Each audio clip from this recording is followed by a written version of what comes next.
Alrighty then, welcome back to Nadia's Notes ASMR time. The shower's on. I really need to shower already. Like, I spent my time doing the research that I wanted this morning. So, I don't know, then I realized that I could have been doing this here and recording at the same time. Well, let's see. I hope you've had a great day. I've been avoiding doing some things which I'm not ready for, so there's that. Those things are always hard, aren't they?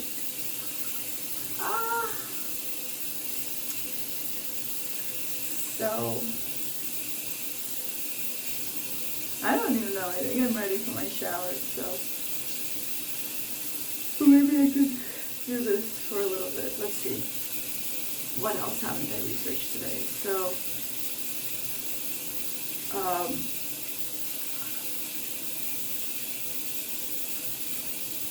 what have I looked at? So I looked at news in regards to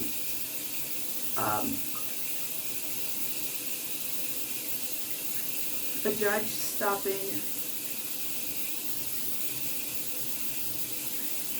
the deportation of some Nicaraguan gang members. Then the Meghan Markle and Prince Harry story continues. They're a fascinating couple, not the least of which because they are international. So two cultures are kind of coming together or colliding or whatever. And then, then what else? Then I watched a guy and his girlfriend. Let's see if it's on here. Let's see if yes, Scott Outdoors. There's a channel about a couple that's living in Newfoundland, and they're fixing up an old 100-year-old cottage. That's really, really interesting. And so when I was initially looking at it, I was like, that looks like Maine. I had the greatest privilege of sailing with a couple of friends around some Maine islands. So when I saw that he bought a cabin on an island, I was like, wait, that looks really, really like Maine. But it also, I was skeptical whether or not it was Maine, and it turns out that it wasn't. It was Newfoundland, which is essentially the same nature and the same stretch of land, but across the border into Canada. And so then it's interesting how they're doing their channel. I think he's been filming for a while, for maybe at least a year, if not 9 months. And so the first video is of him coming to visit the cottage, and then I think at the end of that video the girl shows up, and then that's it. They're married. I was wondering about that because she's completely all in on the project. Not to say that girlfriends can't be all in on projects, but like when you're all in on a project as a girlfriend, it's not the same as when you're all in on a project like that as a wife. I just think there's a huge difference.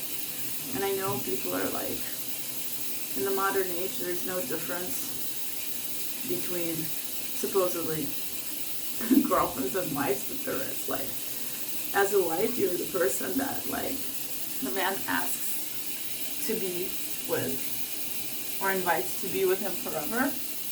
Ow. And a girlfriend is like, oh, well, I'm testing you out. And in fact, the boyfriend is also someone that a woman is testing out. So I don't know how long they dated before they got married, but good for them. I totally approve. It's really cool and awesome. Let me move this. Is that better? I don't want to have to.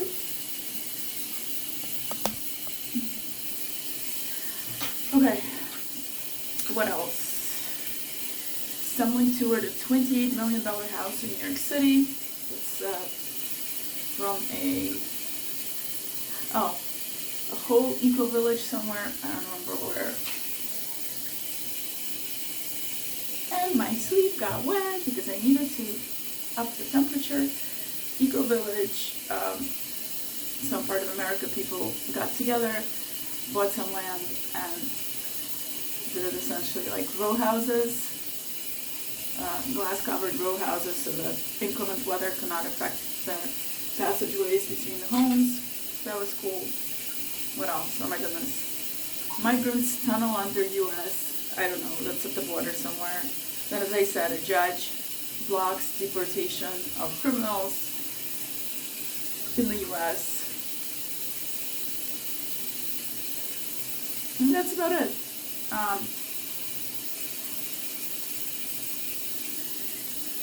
I guess out of everything that I've seen, I was also, what else was I?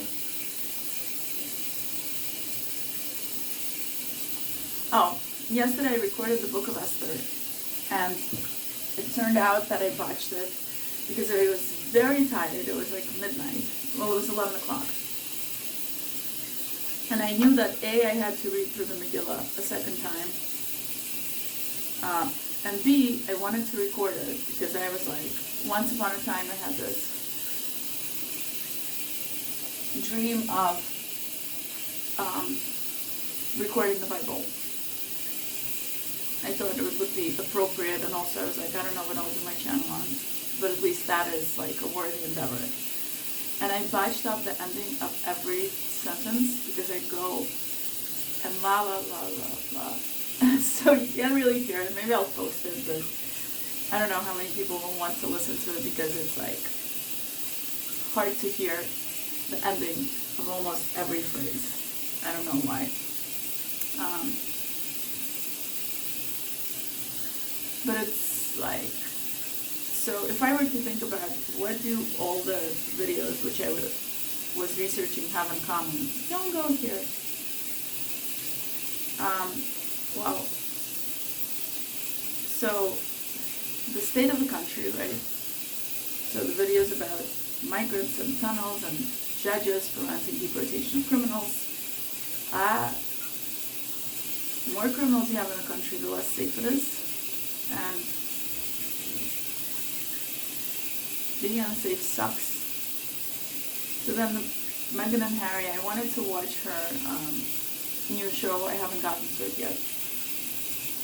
And that's a fascinating one too, because, well, first of all, it's a love story. Everyone loves a love story. Second of all, they kind of gave up being part of a 1,000-year-old monarchy, continuous monarchy, right? And moved to the U.S., to Hollywood. And there are all these controversies, and it's like, they're into being celebrities in America and try to make money. And also are having a family. And then, but they never show their family. So it's just like the two of them, and we're fascinated by families because that's what we're meant to do here, make families. And then, so there's still like, there's the constant controversy, like, are they good? Are they bad? Who are they, whose side are they on? Are they like really everyone's friend, or are they just out to make money? What really happened in their family that they had to leave? Did they kind of burn their bridges or didn't burn their bridges?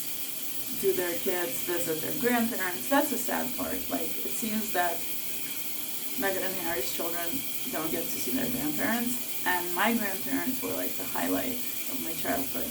Both sets of grandparents. I don't know. Like, parents, you're just like, parents. But grandparents, you're like, ah. And good grandparents really know how to love, like in a really, really deep way, and you feel like treasured, and they've already done it once, so they know which mistakes not to make, and they've had time to think about it, and like all them good things, and they just like, they have time for you. They're not busy with their lives, they've lived them already, as a grandchild, you're like, yay, time for myself.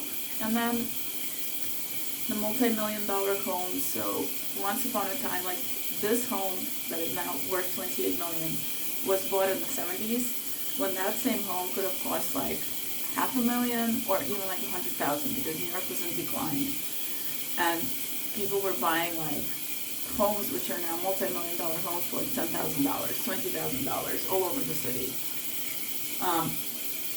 One moment. The temperature was getting too hot. And then,